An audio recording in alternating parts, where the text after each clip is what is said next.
За субботу и воскресенье 29 и 30 января 1500 жителей Башкортостана заболели коронавирусом. Это максимальное количество зафиксированных заражений за 2 года пандемии COVID-19. Из-за этого во многих поликлиниках образовались большие очереди к врачам. Глава Башкортостана Ради Хабиров поручил перестроить работу системы здравоохранения региона. С 31 января 2022 года все взрослые поликлиники республики работают с 7:30 утра до 22 часов без выходных. А ПЦР-тест теперь можно сдать также с 7:30 до 7:30 вечера. Еще одна из вынужденных, но своевременных мер – усиление ситуационного антиковидного центра. Его суть – по телефону ответить на многие вопросы жителей, найти анализ на коронавирус, вызвать врача на дом довольно часто и просто поговорить, успокоить людей. Глава Башкортостана Ради Хабиров в ситуационном антиковидном центре.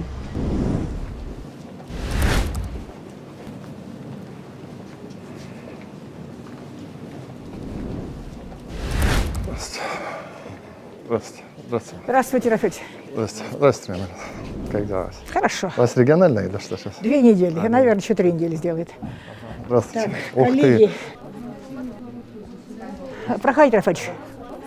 Здесь старые с новыми. Вот студенты пришли, Рафаич. Мы сегодня 6-й курс, ординаторы. Вот наш бригадир. У нас 11 человек. Булат, встань. Работаем.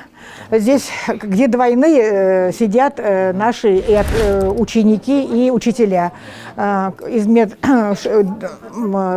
из 8-й стомат-поликлиники. Все работаем. Вот сегодня 47 мест развернули, но все равно мало. Вот мы... Серьезно, не хватает? Да? Дополнительно. Сегодня-завтра отработаем, еще 40, до 90 доведем. Звонят и звонят, просто Зашиваетесь, да?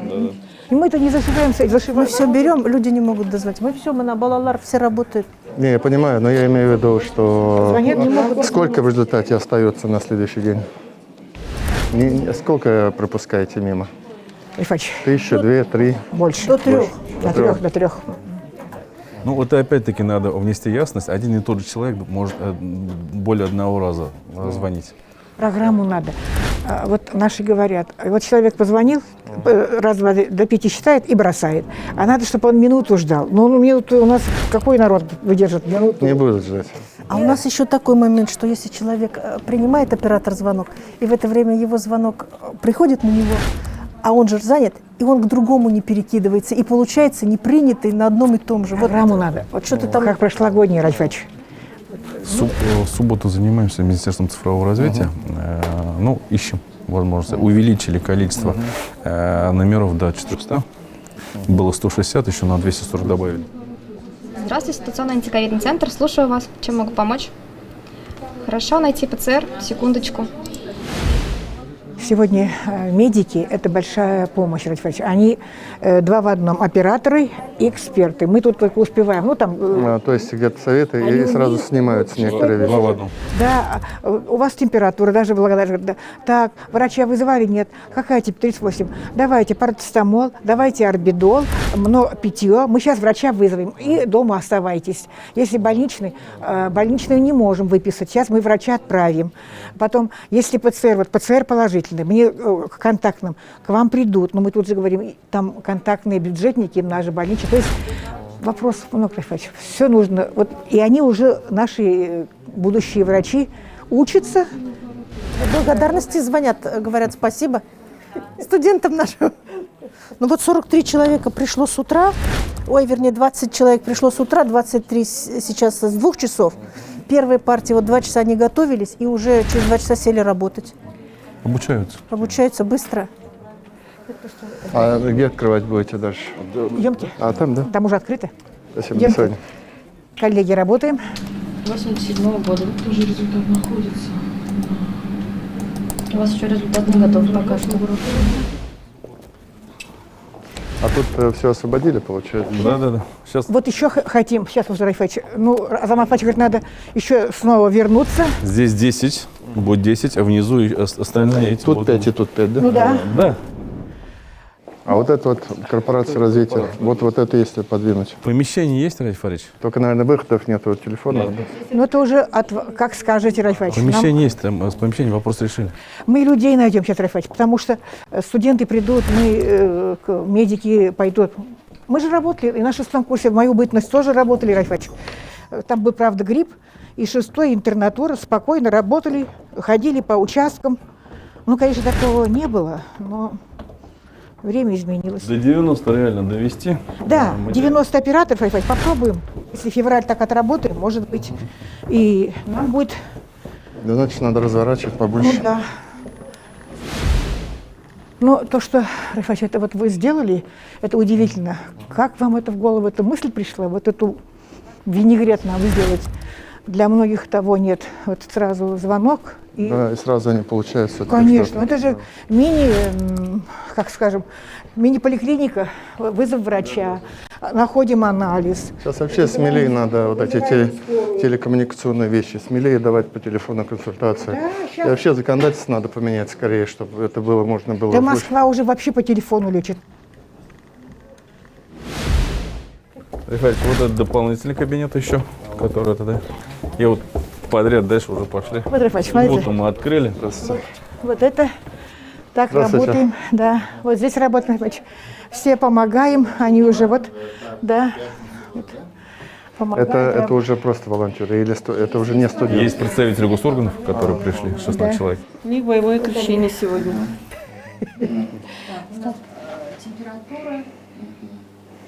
А вот фиксируется, да, это? Да, оформляем. Положительный ответ. Ага, девушка, положительный ответ сегодня получили, да? Угу. А вы в больницу звонили? Головной боли нету? И что вам сказали? Это 6-й курс. Нет, это в гимназии. Волонтер. Ну как это? Ну, в смысле, да, гимназии. Педагог. Вот эти подряд 3 кабинета в субботу И выделили. до конца все. Да, сейчас вот, Рифаич, здесь тоже 8 человек. Вот еще Рифаич наши. Это ваши студенты, да? Это Здравствуйте. студенты. Здравствуйте. Ну вот, коллеги. Сидите, ребят, сидите, занимайтесь. Видите, как вам повезло к вашему смену. Ну, получается ведь, да? Работаем, получается. Лучше. Студенты здесь, да? Студенты. Они пришли с утра, уже все, может.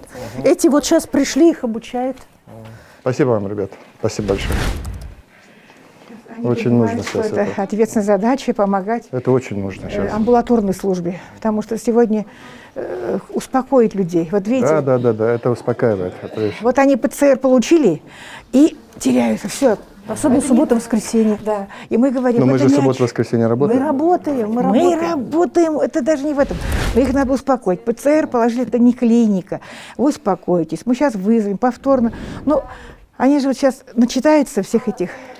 А вы потом отсюда направляете в поликлинику, да, их или как? Вот ПЦР положили, как они получили? СМС. Мы так, в поликлинику звоним, вот даже вчера РКБ-2 звонили, один из Он говорит, я получила, мне в РКБ-2 никто не звонит. Я набираю, говорю, вот, они быстрее получают СМС.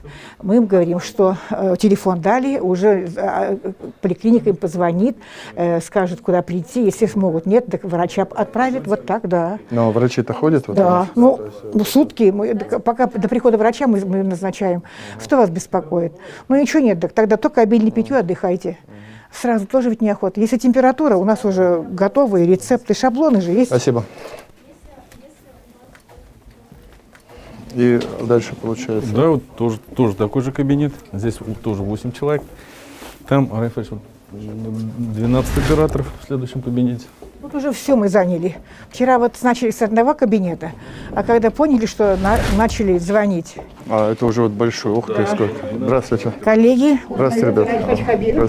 Здравствуйте. Сидите. работайте. Это студенты или волонтеры? Студенты и ординаторы, это медики. Рифаич. Медики, да? Сами уже вчерашнего дня они вот Сидите, один вот сидите. обучают, да. Вот второй день тоже работает. Это вот ординаторы, то есть они уже сознанием дела могут. Да. Ну, видите, все тетради списаны, все, они тут же подбегают, если что-то непонятно.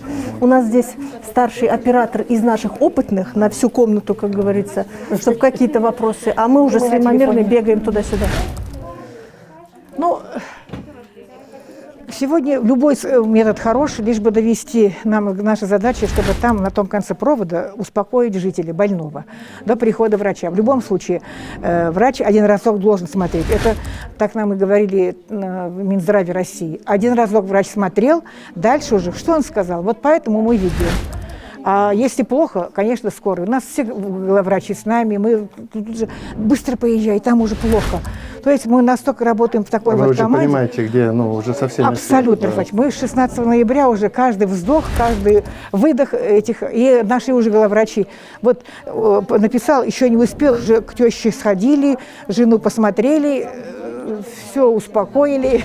Мы же врачи, у нас есть доступ в систему. Вот тоже пациент пришел, врач пришел, мне лекарства дали бесплатно, а я не знаю, как принимать чего. Мы открыли систему, посмотрели. Я говорю, вот у вас это назначен препарат такой дозировки, это 3 раза Даже в день. так, да? Да, потому что я врач, я имею доступ А к вы системе. можете отсюда войти? В РМС, да, Да. получается? Имеем право, только медики. Ну, я понимаю, только медики, да. А ординатора нет, наверное, да? Ординаторы только пациент смотрит, минимум, который доступ, и запись к врачу. Да, нет. Ну, конечно, да. Врачебная тайна.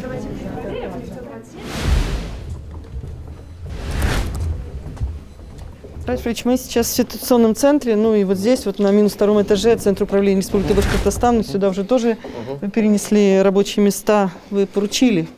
Значит, ну вот видите, мы возвращаемся к истории осенней в этой части. У нас в ситуационном центре осенью работало 90 операторов. А сейчас вот мы увеличили сегодня до 43, поэтому самое главное, чтобы человек не остался один на один со своей болезнью.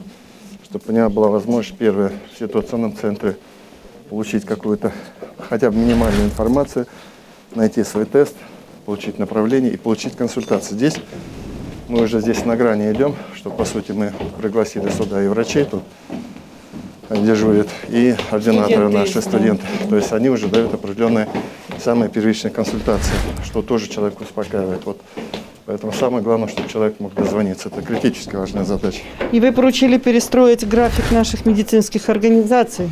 Ну, мы это сделали, чтобы расширить возможность. Но мы, похоже, плохо до людей довели, что этот график расширили. Потому С утра что все очереди. вот приходят, стоят, мерзнут на улице, а все это можно во времени растянуть. Вот сейчас вот это сделаем. Спасибо.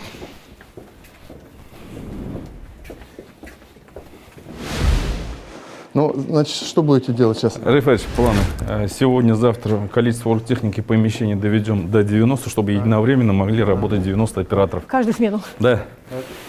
Дайте нам время. Сегодня-завтра отработаем. Ну, Рима Мирна говорит, что 90 достаточно. Самый пик. Ну, а людей начинаете там Ну, самое главное, что собирать? программа еще работала. Ради Фач, вот эта программа, которая, вот я их-то не понимаю. Понятно это? Есть, да, мы уже работаем. Они понимают. Я вот не умею объяснять, но чтобы не срывались звонки. Вот. С Минцифрой уже первая попытка сделана. Вот сегодня опробируем еще раз. Да. Потому что люди бросают сразу и обижаются. Вот позвонил, не взяли. Ну, за 5 секунд ведь не успевают. Ну, в общем, надо, вот они сейчас сделают. И потом, конечно, надо на участках сказать своим, чтобы сразу не бежали. Может быть, лучше вот 122 к нам позвонить и только потом вызвать врача. Ну что, по 40 человек, они в очереди стоят, тоже не есть хорошо, Альфач. Ладно, всего доброго, Альфач. Римма Мирна, спасибо.